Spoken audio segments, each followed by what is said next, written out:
Welcome to the Deep Dive. We're the show that takes complex sources, digs in, and pulls out the key insights so you can get up to speed quickly. And today we're tackling a really fundamental question. Yeah, how do nations actually deal with terrorism? Is it just about military force? Or is there, always a deeper political game, a historical narrative being shaped as well? It's rarely just one thing, is it? A nation's response is often tied up with its past, its ambitions, even its internal politics. Absolutely. And that's exactly what we're getting into today.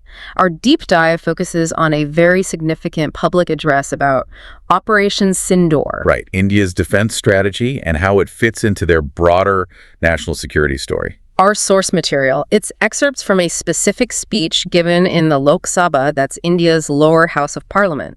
Think House of Representatives. And our mission, like always, is to sift through the arguments, the claims made in this really pivotal speech. Yeah, we want to give you a shortcut to understanding the different perspectives the speaker laid out. It's quite a detailed text. Definitely presents a particular viewpoint on India's security journey over time. Okay, so let's unpack it. First up, we need to set the stage.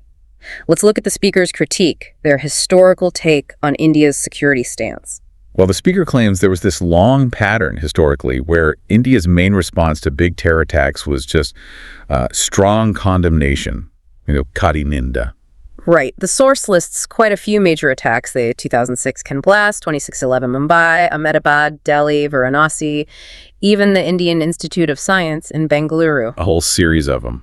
And the speaker makes this pretty pointed remark, almost humorous, saying India used strong condemnation so much, the phrase itself might commit suicide from overuse. Yeah. It's clearly rhetorical, isn't it? Definitely. What does it tell us about how the speaker viewed that approach? It's meant to hammer home a sense of complete ineffectiveness, total inadequacy. So, setting up a failure narrative for past responses. Exactly. The speaker's building a case that prior reactions just weren't enough. They didn't deter anything. It creates this dramatic contrast for the shift they're about to describe. And this historical critique goes deeper. The speaker brings up alleged compromises on land, even regarding prisoners of war. Yeah, like after the 1971 war, India captured, 93,000 Pakistani soldiers? A huge number. But the speaker claims 54 Indian soldiers out of over 600 captured never came back. And they even cite a specific letter, don't they, to Major Ashok Suri's father. Dated December 7, 1974. Apparently, the army confirmed it came from a Pakistani jail. Why focus on such a specific personal detail there? Well, it makes it less abstract, doesn't it? It's not just policy talk anymore. It personalizes the supposed cost of past decisions, trying to really cement the idea that previous governments failed to protect India's own, even after winning wars. And then there are claims about giving up territory. Hajipur Pass in Polk, captured in 65, reportedly given back later. And that's just one example in a long list the speaker presents. A very long list. Claims of 13,000 square kilometers returned to Pakistan after 71. Questions about why Poco was allowed to be occupied initially. Even points to post-1948 actions, like using radio to halt advances, suggesting missed chances, like in Aksai Chin. What's the overall picture the speaker is trying to paint with all these examples? It's a narrative of repeated concessions, right? A nation giving up hard-won gains or strategic areas. Yeah, they mentioned the Kartarpur Sahib corridor not being secured after 71, Kachtivu Island given to Sri Lanka in 74. Which apparently still causes issues for Indian fishermen. And even a claim about an intention pre-2014 to pull troops out of Siachen. It's a comprehensive critique of past territorial management, as framed by the speaker. And another big one they hit on is the 1960 Indus Waters Treaty, signed by Nehru. Oh yeah, that gets strong criticism in the speech. The speaker notes the dispute went to the World Bank, and the outcome they claim was 80% of the water from Indian rivers going to Pakistan. Only 20% for India, despite, massive population and farming needs in Punjab, Haryana, Rajasthan, Delhi. 80%, that's a huge figure. Why single out this treaty so strongly?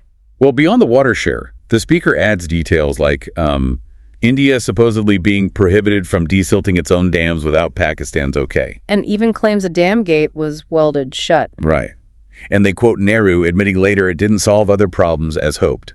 So the broader point seems to be another example of a bad deal for India. According to the speaker, yes. An agreement that disproportionately favored Pakistan and restricted India's own resource management.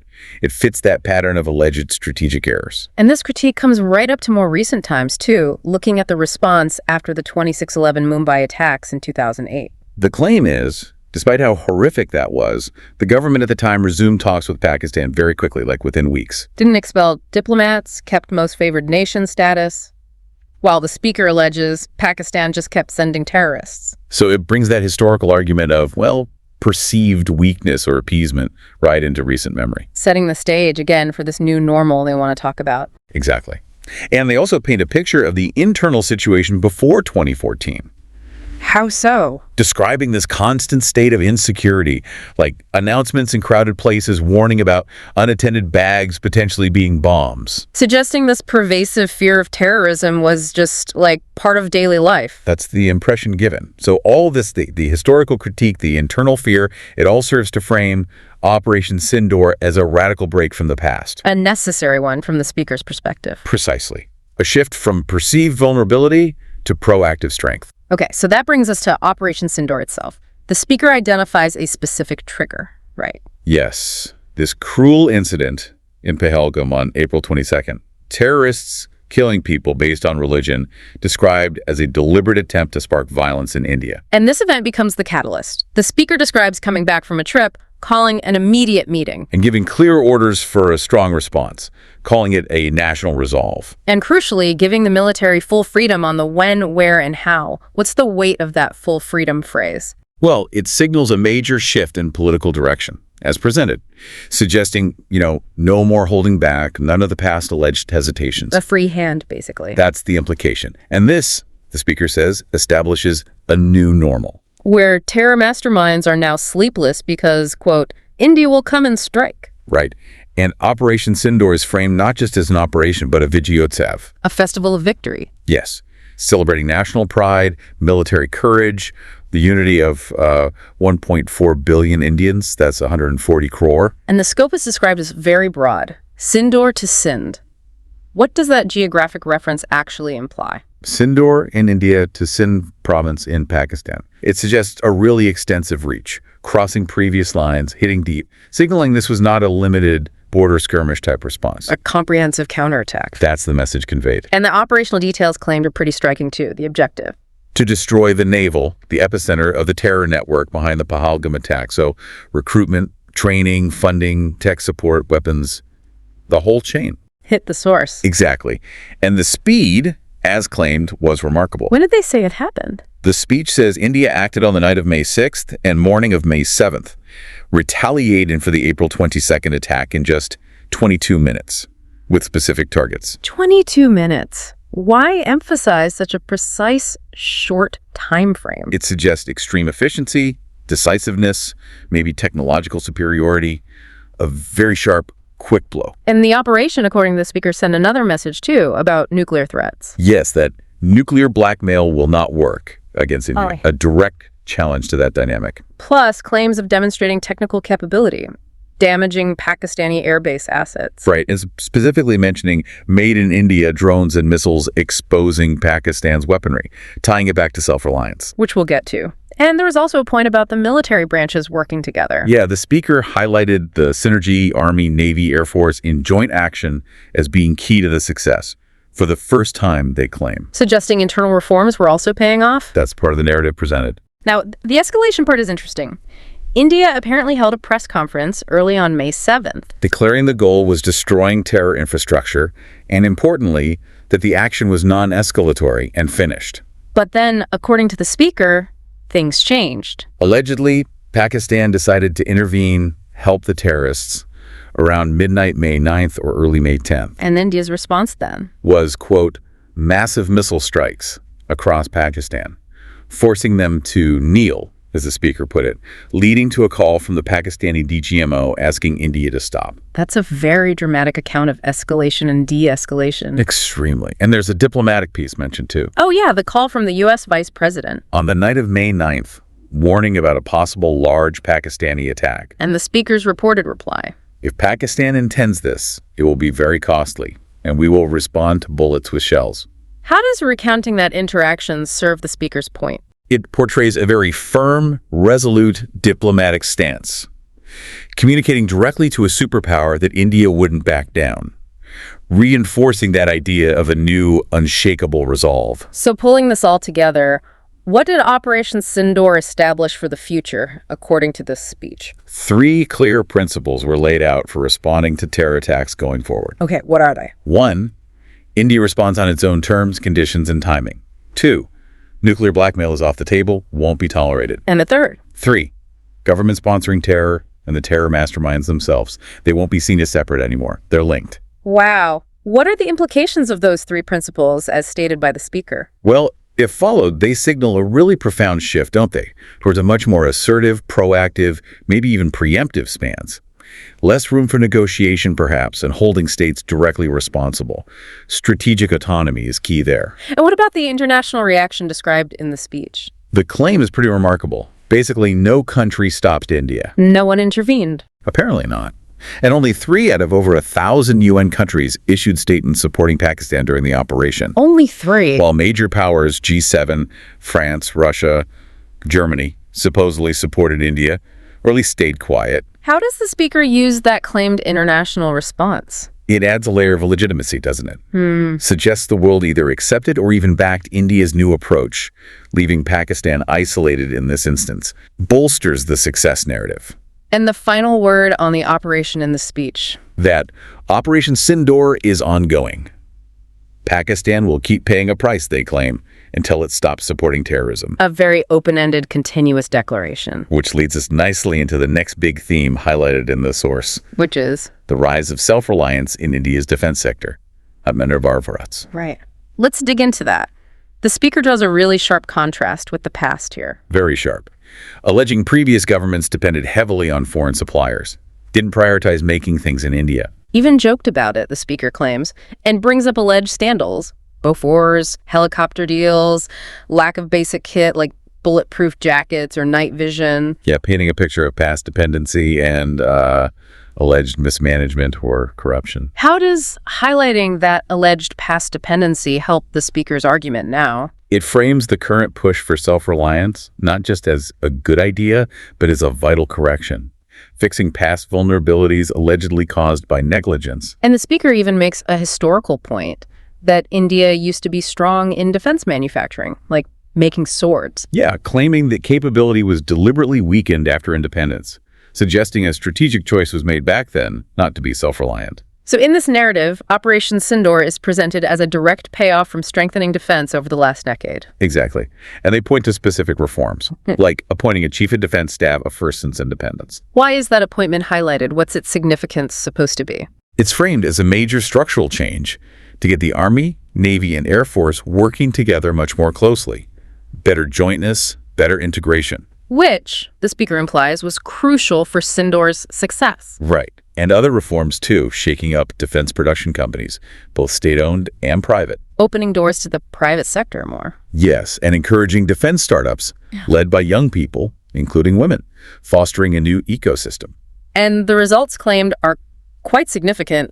Numbers were mentioned. Big numbers, yeah. Defense budget tripled, production up 250%, and defense exports, this is striking, supposedly grew over 30 times. 30 times? To how many countries? Reaching about 100 countries now, according to the source. So a massive jump in global footprint, if those figures are accurate. And the speaker connects this directly back to Operation Sindoor's impact. Claims it planted India's flag in the global defense market. More demand for Indian weapons, which boosts industry and jobs back home. There's also a philosophical angle presented, isn't there? Yeah, linking self-reliance to global peace. The idea that the path to prosperity and peace passes through strength. Grounding it in older ideas, too. Referencing ancient Indian texts, quoting something like, when the nation is protected by arms, only then can intellectual discussions thrive. Shastra Rashtra Shastra Charcha Pravartate. That's the one. And referencing historical warriors, what's the purpose of that framing? Well, it makes self-reliance seem like more than just practical policy, right? It becomes like a moral duty rooted in India's history and civilization. A strong India is good for the world, is the underlying message from the speaker. Okay, so that covers the military and self-reliance angles. But the speech also spent significant time on the internal political situation. Yes. And this section, as presented in the source, gets quite critical of the opposition. Very pointed. specifically targeting the Congress Party, accusing them of questioning the military's actions. Like demanding proof for surgical strikes or asking for photos after the Balakot airstrike? Exactly those examples. And the speaker goes further, claiming the opposition almost seemed to, well, gloat when Indian personnel were captured. Like pilot Abhinandan or the BSF Chauhan mentioned, viewing it as a political opening. That's the allegation, that these statements align with Pakistani propaganda and hurt the morale of India's own forces. What's the speaker trying to achieve by portraying the opposition like that? It paints them as unpatriotic, essentially, undermining national security for political points, maybe even helping India's adversaries without meaning to.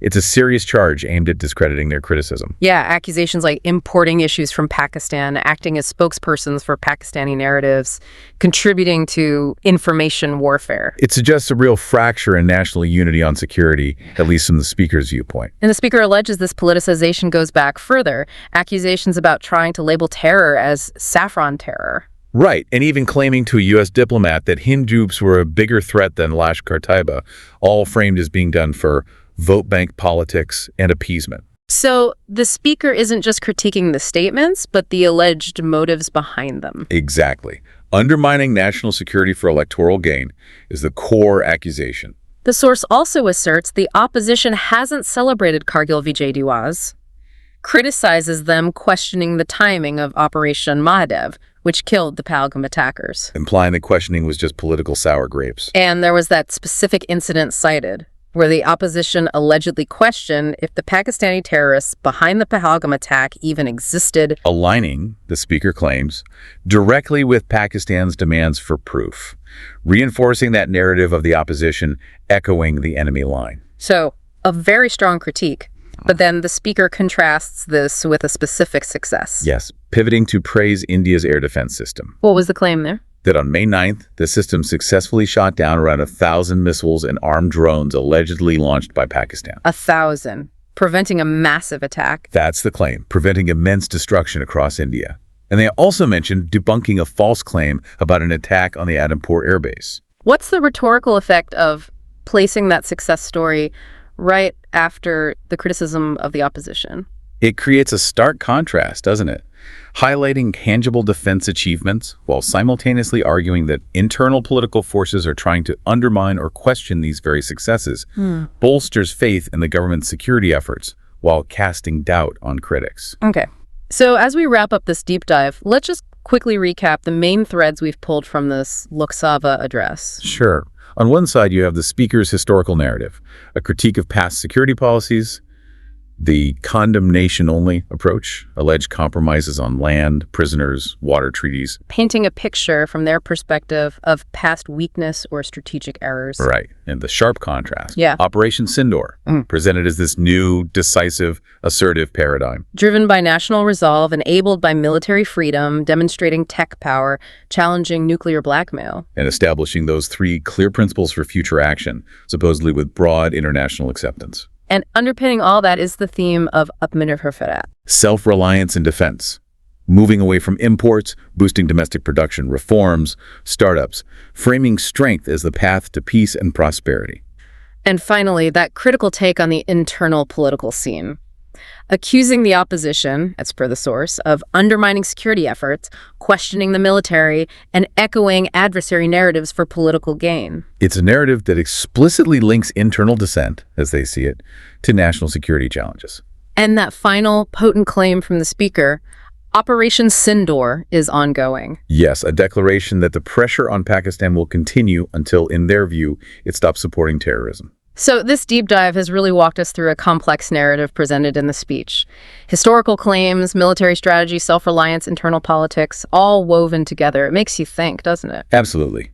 What does this whole picture suggest about how national security is evolving in the 21st century? Especially how nations frame their responses to threats, shaping their image through both military action and these powerful public narratives. A lot for you, the listener, to consider.